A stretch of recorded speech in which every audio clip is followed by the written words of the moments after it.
तर गाईज आज आमचा दिवस आहे तिसरा, कोकणातील दर्शन आम्ही बघतोय। तर आज आमचा वेन्यू आहे की अंजनवेल लाईट हाऊस आणि गोपालगड किल्ला। तर आता आम्ही गोपालगडकडे आलोय। तर सकाळी आम्ही निघालो होतो गोपालगडसाठी। तर मस्त प्रवास करत कोकणच्या एकदम निसर्ग सौंदर्य प्रवासामध्ये आमचं कसं मन एकदम रमून गेलं। आणि रस्त्याला आम्हाला एक मस्त स्पॉटिंग झाली, अजगर आम्हाला दिसला। तर ते खूप छान होतं आणि खूप मोठा होता। तर आता आम्ही गोपालगडावर आलेलो आहोत सगळीजण। आणि मला एक गोष्ट सांगायची आहे की आता सगळे बोलतात की कोकणात जाताना प्रायव्हेट गाडी असली पाहिजे, प्रायव्हेट गाडी असली पाहिजे, पण असं काही नाही आहे। आम्ही प्रायव्हेट गाडी नाही आहे आमची। तरी पण जर कोकणात फिरायचं असेल कमी पैशामध्ये तर आपला कोणतरी कोकणामध्ये नेटिव्ह असलं पाहिजे आणि त्याला सर्व इन्फॉर्मेशन माहिती असली पाहिजे। तर आपण एकदम स्वस्त दरात कोकण फिरू शकतो आणि आपल्याला मजाही खूप येईल, भारी येईल। ठीक आहे, तर आम्ही आता गोपालगड आलेलो आहे। तर आम्ही एक्सप्लोर करतो तो कसा आहे तो। ठीक आहे, तरी आमची गाईज आपण आहोत गोपालगड किल्ल्यावर, आपल्या लाडके छत्रपती शिवाजी महाराजांच्या किल्ल्यावर। तर गोपालगड किल्ला हा विजापूरच्या आदिलशहाने 1600 शतकात बांधला होता। तर इसवी सन 1660 मध्ये छत्रपती शिवाजी महाराजांनी तो जिंकला।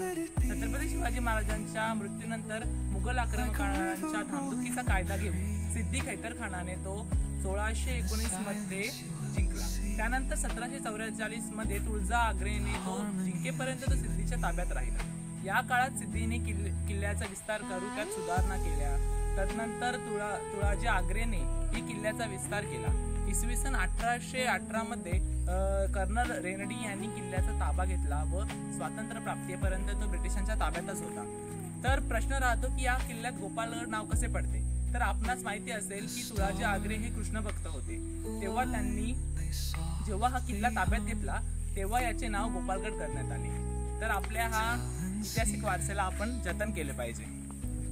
तर गाईज आम्ही आता गोपालगड किल्ल्याकडे आलो आहोत आणि किल्ल्यामध्ये प्रवेश केला आहे। तर इथं खूप ऐतिहासिक गोष्टी आम्हाला दिसतात। आता पहिलेच आम्हाला हा पाण्याचा हौद दिसलाय आणि हा खूप मोठा पाण्याचा हौद आहे। आणि म्हणजे हौद म्हणजेच आर्टिफिशियल असं तलाव बोलू शकतो आपण। तर किल्ल्यांवर पाणी साठवण्यासाठी आणि गोडे पाण्याची कमतरता न व्हावी यासाठी असे हौद बांधले जायचे की त्यामुळे आपल्याला मुबलक प्रमाणामध्ये पाण्याची सोय होऊन जायची।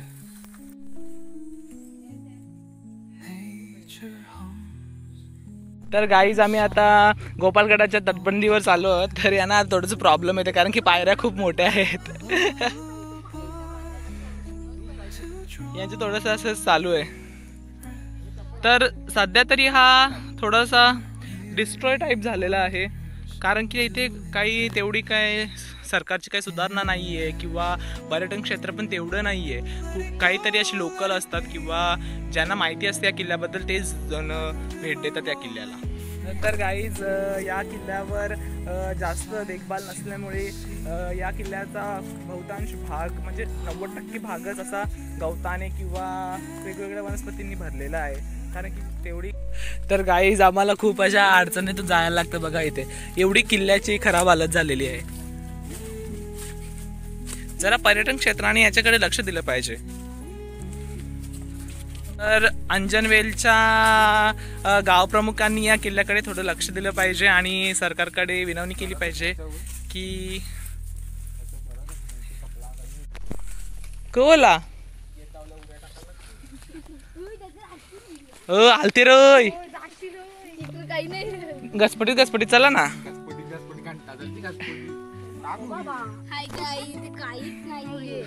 बोला काहीतरी। हाय गाईज, इथे परत तुम्ही पण या। आम्ही आलो इथे खाली उतरण्यासाठी आलो पण इकडे काहीच नाही। ते साईडला व्ह्यू पॉइंट आहे। ते साईडला व्ह्यू पॉइंट आपल्याला तिथं मस्त भेटेल फोटो काढायला। टाकाऊ रे गाईज। तर आता तटबंदीवर आहोत आम्ही बघा, खोली बघू शकता तुम्ही।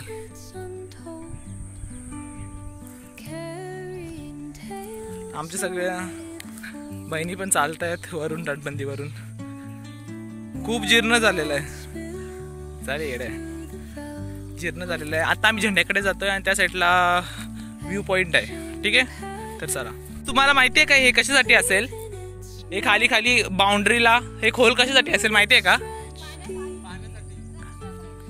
आणि पाणी कशासाठी? रक्षणासाठी.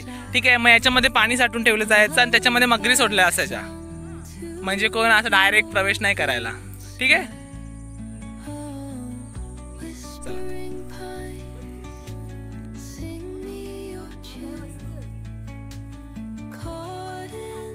नाही नाही नाही, आता फोटोशूट साठी काय काय चालू आहे. अय टाक उरी, अय जय तिला जय जरासा. अय काय चालली उरी टाकून बाबा. सावका अय बाबा परली. जय भवानी. आपला मोबाईल इथे बघा, तुम्हाला दाखवू शकतो मी 360 डिग्री गोपालगड. ठीक आहे.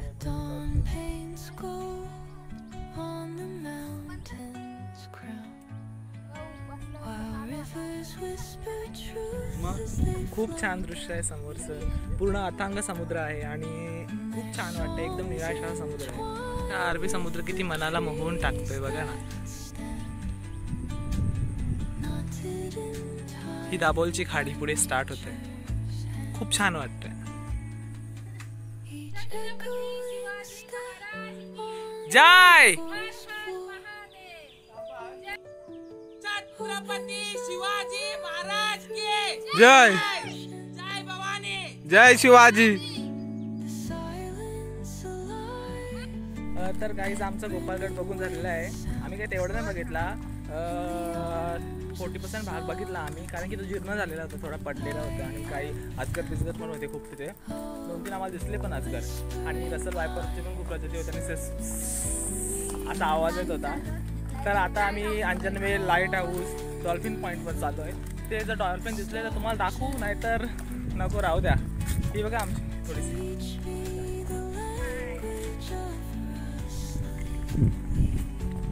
थोडासाच वॉक आहे इथून. आम्ही थोडं लाईट हाऊसवर जाऊ. खूप चांगलं वाटतंय, मस्त वाटतंय. आणि यानंतर पण घरी जाऊन मग थोडंसं जेवू आणि मग दुसऱ्या ठिकाणी जायचं आहे, धरणा. हा आपण पोहायचं माहिती आहे मला, परत तिथे जाणार आहे ते. म्हणजे यांना उत्स्फूर्त असे उत्साह आले जाम की पोहायचं पोहायचं पोहायचं पोहायचं. मग चला पोहायचं पोहायचं चला. ठीक आहे, तर चला भेटूया लाईट हाऊसवर.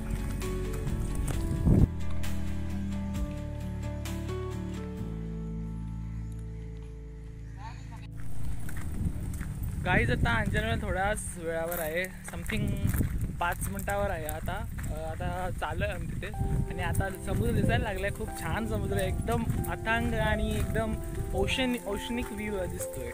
तर थोड्या वेळातच आम्ही पोचू तिथे. 2 गाईज आमचे पुढे आहेत बघा, आणि 2 आमचे टीम मागे आहेत अजून खूप. ठीक आहे, चला. तर गाईज आम्ही आता टाकेश्वर मंदिरमध्ये आलो, बिकॉज अंजनवेलचा आम्हाला मिळू शकत नाही, बिकॉज अंजनवेल 3 वाजता उघडणार आहे आणि आम्हाला दुसरं स्पॉटी कव्हर करायचं आहे. ठीक आहे, तर अंजनवेलच्याच बाजूला आम्हाला टाकेश्वरचं महादेवाचं मंदिर मिळालं आहे. हे खूप छान आहे आणि एकदम कोकण संस्कृतीने वेढलेलं मंदिर आहे, खूप छान आहे. हे टाकेश्वर. ओम नमः शिवाय, ओम नमः शिवाय, हर हर भोले, नमः शिवाय, नमः शिवाय, ओम नमः शिवाय, हर हर भोले, नमः शिवाय. सोमेश्वरा शिव सोमेश्वरा, हर हर भोले, नमः शिवाय, नमः शिवाय, ओम नमः शिवाय, हर हर भोले, नमः शिवाय.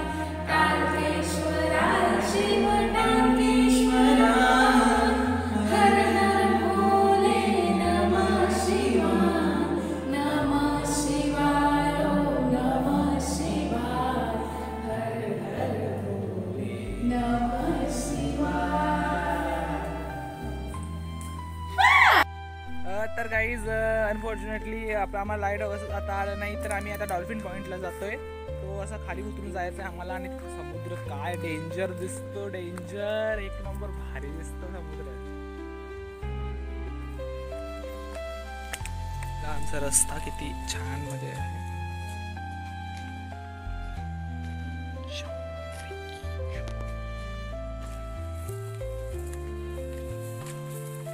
काही नाही, चला जनावरा बिनावरा. तू जनावरांचा राजा आहे.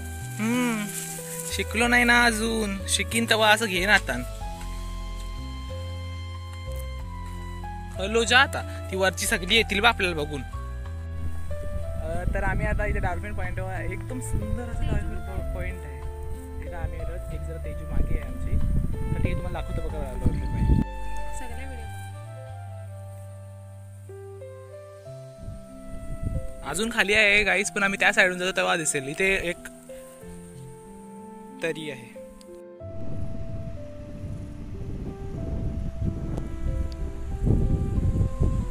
पहा मित्रांनो, क्षितिज समांतर रेषाही दिसत नाही, एवढा अथांग समुद्र आहे. Indian ocean.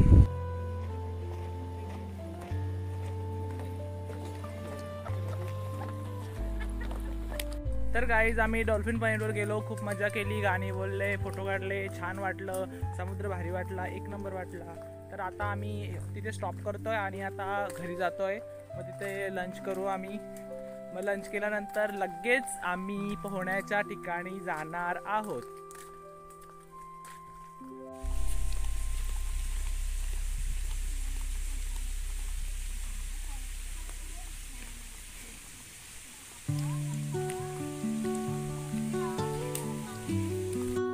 तर गाईज आमच्या अंजनवेल आणि गोपालगडच्या सफरीनंतर आम्ही आता किती वाजल्यात? 4 वाजता, 4:30 वाजता पोहायला चाललोय वापस एकदा. कारण की यांची या मुलींची जाम इच्छा आहे वापस जायची.